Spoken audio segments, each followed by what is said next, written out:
Orang yang pertama kali membawa Al-Quran ke Pulau Jawa adalah Syekh Subakir. Syekh Ahmad Subakir membawa Al-Quran, diperkenalkan kepada Ratu Sima, Raja Kalingga di Jepara. Walaupun si ratu ini tidak masuk Islam secara eksplisit, tapi memahami kandungan Islam, yaitu Islam atau Al-Quran mengajarkan keadilan seadil-adilnya. Maka Ratu Sima, Kerajaan Kalingga Jepara, terkenal ratu yang paling adil, dan masyarakatnya dipersilahkan, diberi kebebasan memeluk agama Islam. Syekh Subakir mempunyai tugas apa? Merantai, apa? Mengkerangkeng, apa? Mengikat makhluk-makhluk jahat yang ada di Jawa. Semua diikat dengan rantai, dibuang ke Laut Selatan. Kecuali dua makhluk yang tidak mengganggu Islam, gak mau dibuang ke Laut Selatan, yaitu Sang Hyang Semar dan Sang Hyang Togog. Dalam Santaris bila cerita begini, Beb. Karena beliau makhluk sangat bagus, walaupun tidak masuk Islam, tapi tidak musuh agama Islam. Ulama kedua yang bawa agama Islam terkenal adalah Syekh Riasiddin An-Nisaburi, yang terkenal dengan Mbah Wasil. Beliau membawa kitab Al-Asrar, kitab rahasia, diajarkan kepada Raja Jayakatwang Joyoboyo, Raja Kediri Doho Kediri. Maka terkenal dengan ramalan Joyoboyo, itu sebenarnya terjemahan dari Kitabul Asrar, kitab rahasia-rahasia, yang dibawa oleh Mbah Wasil. Kuburannya di belakang Masjid Setono Gedong, Kota Kediri. Kalau Syekh Subakir ada yang bilang kuburannya di Gunung Magelang, Gunung apa? Tidar. Ada yang bilang di mana-mana. Yang benar, yang prosentasenya paling benar, di Goa, di Sulawesi Selatan. Itu Mbah Subakir wafat di situ. Setelah itu barulah datang para dai-dai. Pertama kali ada pesantren di Jawa Barat tahun 1410 adalah Syekh Hasanuddin dari Cina, atau terkenal dengan Syekh Kuro. Kuro itu Qori, yang mengajar Al-Quran di desa Rengas Dengklok, Kerawang. Punya murid, salah satu muridnya namanya Subang Larang, anaknya Ki Gede Tapa, kepala bandar pelabuhan Cirebon. Ki Gede Tapa itu bukan dari Solo Tigo loh, dari Cirebon. Nah, Subang Larang ini Pak Hanif kutilang, kuning, tinggi, langsing. Sulit carinya nih. Kalau kebalikannya banyak, kebalikannya kuning, kebalikannya tinggi, kebalikannya langsing, itu gak banyak itu. Tapi yang kutilang, aduh, sulit carinya. Nah, suatu ketika Raja Siliwangi beragama Buddha dengar ada agama Islam, agama baru, berangkat dari Bogor ke utara, saya bunuh itu kiai itu.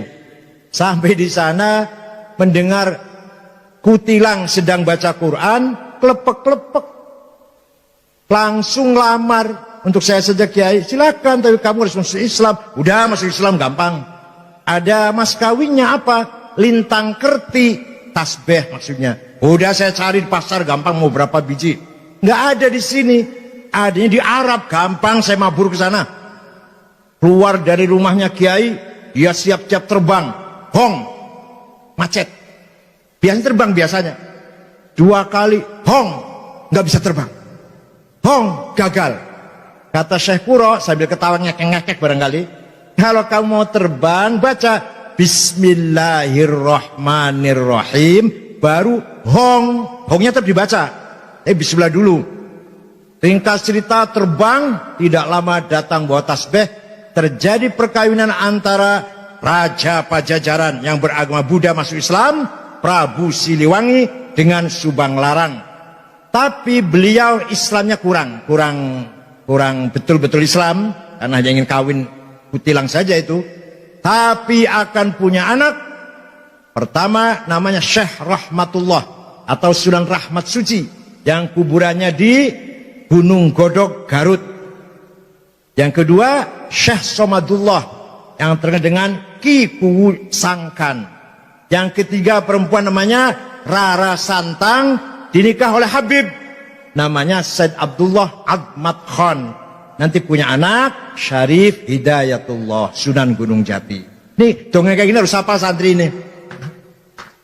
Jadi bubarlah kerajaan Pajajaran setelah Prabu Kian Santang Sen Rahmatullah alias Ki Galantrang alias Ki Setra alias Maung Keling alias Maung Lodaya. Oh, banyak sekali aliasnya itu. Menguasai kerajaan Pajajaran, semua masuk Islam kecuali Patih Pucukumun dengan suku Baduy di Malimping tetap agamanya Sunda Wiwitan atau Karuhunan yang menyembah Batara, Sang Batara. Itulah ulama mulai menyebarkan agama Islam di Pulau Jawa ini. Dari Rengas Dengklok, Syekh Hasanuddin Syahkuro melahirkan beberapa santri ahli baca Al-Qur'an. Maka ketika Nabi Muhammad mengkader para as-sabiqin al-awwalin, kader pertama harus bisa baca Quran dengan benar, dengan benar. Saya sering mendengarkan orang ceramahnya enak banget, begitu dalil berantakan Qurannya, cebrik kelihatannya, jijik. Kafara yukaffiru kufran. Masya Allah. Huwallazi ba'atha fil ummiyina rasulam minhum yatlu alaihim ayatih wa yuzakkihim wa yuallimuhumul kitaba wal hikmah wa in kanu min qablu lafi dhalalim mubin. Saya jarang bawa ayat Quran lagu ke pokoknya kempak ya. Suara enak itu semua keturunan Kiai Mutta'ad. Suaranya enak-enak. Ya ayah saya enak, Kiai Maksum almarhum enak, Kiai Amin Sirot enak. Itu keturunan Kiai Mutta'ad, suaranya enak. Ada raja dari Kanoman namanya Pangeran Nuruddin. Melihat kerajaan sudah dikuasai Belanda, dia meninggalkan kerajaan, punya anak dua yang terkenal. Satu Kiai Murtasim, dua Kiai Mutta'ad. Kiai Murtasim punya anak Kiai Said, Kiai Said punya anak Kiai Sirot, Kiai Sirot punya anak Kiai Akil, Kiai Akil punya anak Mustafa Akil itu. Yang Kiai Mutta'ad punya anak Kiai Abdul Jamil, Kiai Abdul Jamil punya anak Kiai Abbas, Kiai Abbas punya anak Kiai Abdul Abbas, dan seterusnya buntet itu. Walhasil kemudian pernikahan misanan ini lagi-lagi muter-muter. Putranya Kiai Murtasim Syekh Said kawin dengan Nyai Maimunah binti Kiai Mutta'ad. Jadi akhirnya semua saudara, sebuah satu darah lah, keturunan Syekh atau Sultan Nuruddin, Sultan Kesepuan. Percaya silahkan, enggak apa-apa, saya dongeng sendiri kok. Mau percaya enggak apa-apa, terserah. Jadi gini-gini keturunan Raja Cirebon.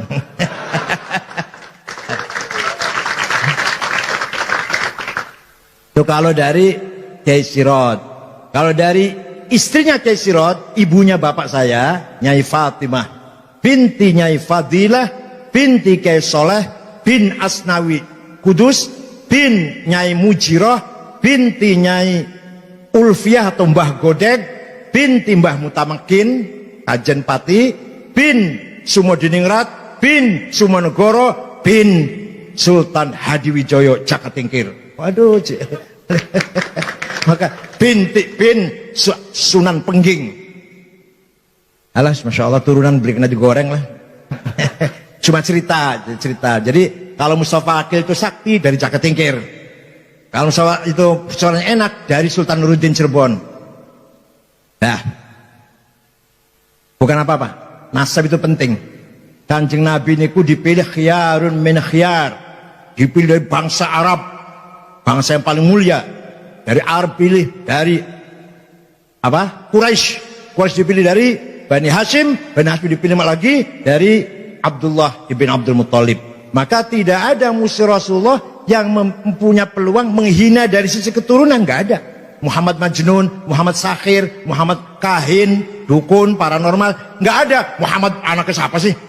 Nggak. Semua mengakui Nabi Muhammad mempunyai nasab yang terhormat di tengah-tengah masyarakat Mekah. Oleh karena itu nasab itu penting. Tadi Habibuna tadi membahas kalau mau ngelamar harus ahli sunnah wal jamaah, itu dalam rangka menjaga gen, menjaga DNA. Hanya yang saya hormati. Nah, Rasulullah bagaimana cara mengkader masyarakat yang dari sisi peradaban ummiyin, buta huruf, primitif, dari sisi agama teologi dhalalim mubin. Masya Allah, sempurna banget orang Arab itu jahiliyahnya. Ilmu ummiyin, agama dhalalim mubin, sesat sepol-pole sesatnya. Tapi Rasulullah berhasil mengkader sahabat yang bangsa yang seperti itu. Pertama, yatlu alaihim ayatih, diperkenalkan baca Al-Quran. Oleh karena itu saya sangat menyesal kalau ada pesantren yang sudah tidak mewajibkan santrinya khatam Quran. Walaupun modern apalah, kalau enggak khatam Quran, pesantren itu tidak mutu berarti. Pesantren pertama kali harus yatlu alaihim ayatih. Walaupun enggak kayak kepek banget ya enggak apa-apa lah, kalau kepek kan susah. Ada ismam, ada imalah lah, ya Allah. Bismillah maju reham, itu harus angel banget. Watawa saubis sober harus mencari karu-karuan.